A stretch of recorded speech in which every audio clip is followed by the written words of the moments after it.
हम लोग पढ़ने जा रहे हैं इसको मध्य पाषाण काल के बारे में। इसके पहले हमने क्या देखा, पूरा पाषाण काल को देखा। पूरा पाषाण काल को हमने 3 भागों में पढ़ा था।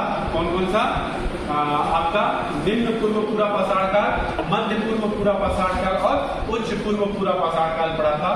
उसके बाद अब हम लोग मध्य पाषाण काल पढ़ेंगे। भारत में मध्य पाषाण काल का जनक किसको कहा जाता है? तो C.L. क्लाइस को कहा जाता है। किसको कहा जाता है? C.L. क्लाइस को। क्यों भैया इनको भारत में मध्य पाषाण काल का जनक कहा जाता है?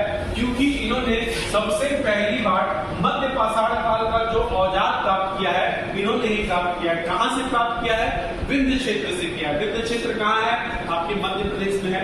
विंध्य क्षेत्र से इन्होंने लघु पाषाण काल का उपकरण खोजा था। इस कारण इनको क्या कहा जाता है?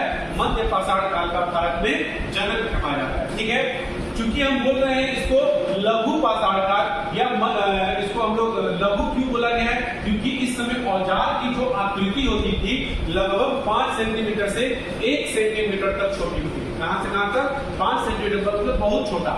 इतना छोटा होता था कि इसको माइक्रो लिपिक और सूक्ष्म पाषाण काल के नाम से भी जाना जाता है। ठीक है, तो मध्य पाषाण काल के बारे में इसको माइक्रो लिपिक या सूक्ष्म पाषाण काल के नाम से क्यों जानते हैं? क्योंकि इस समय का जो औजार मिला है हमको, उसकी जो आकृति है, शेप है, वो 5 सेंटीमीटर से लेके 1 सेंटीमीटर तक छोटा पाया गया है। इसीलिए इसको माइक्रो लिपिक या सूक्ष्म पाषाण काल कहते हैं। इस काल को एक और अन्य नाम से भी जाना जाता है, बहुत इंपॉर्टेंट है, बहुत बार एग्जाम में पूछा है, पशुपालक काल। तो पूरा पाषाण काल में या पाषाण काल में पशुपालक काल किसको कहा गया है?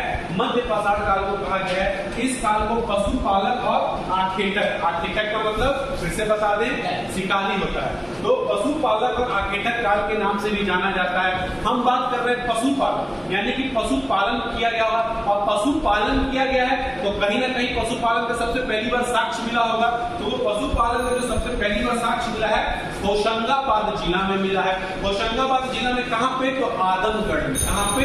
आदमगढ़ में पशुपालन का सबसे पहली बार साक्ष्य मिला है। यानी कि इस काल में लोगों ने पशुपालन शुरू कर दिया था और इसका सबसे पहला साक्ष्य होशंगाबाद जिला में मिला।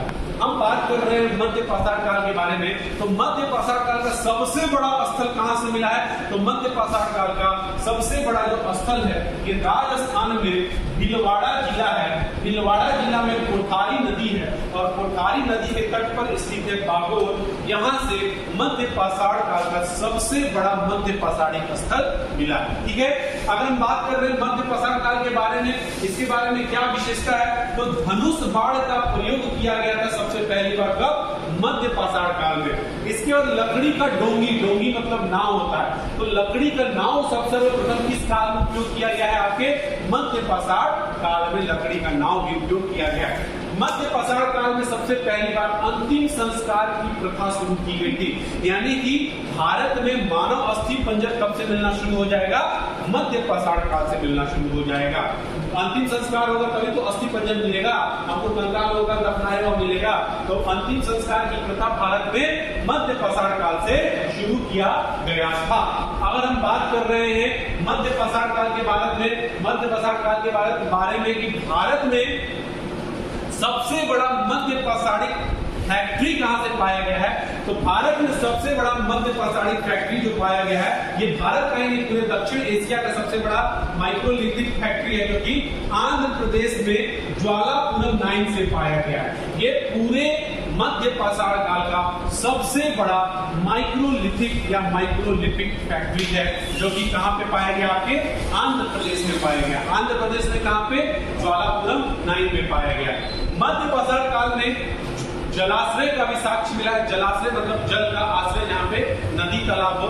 तो मध्य पाषाण काल में जो जलाश्रय का साक्ष्य मिला है वो पंचमढ़ी में मिला है। पंचमढ़ी कहाँ है? तो पंचमढ़ी आपके मध्य प्रदेश में है। मध्य प्रदेश में पंचमढ़ी में दो जलाश्रय मिले हैं, एक जम्बू द्वीप है और एक आपका ठेरोती द्वीप है। क्या है? जम्बू द्वीप है और ठेरोती द्वीप है। ये तो हो गया एक ओवरऑल जो हमने आपको बताया मध्य पाषाण काल के बारे में। एग्जाम में जो पूछता है, बहुत सारा स्थल पूछता है, ये कहाँ पे स्थित है, यहाँ से क्या साक्ष्य मिले। तो हम एक मध्य पाषाण काल का चार्ट बनाएंगे। इस वीडियो को यहाँ पे पॉज कीजिएगा क्योंकि उसके बाद उसको वहां पे ऐड करना है, तो पॉज कर दीजिए।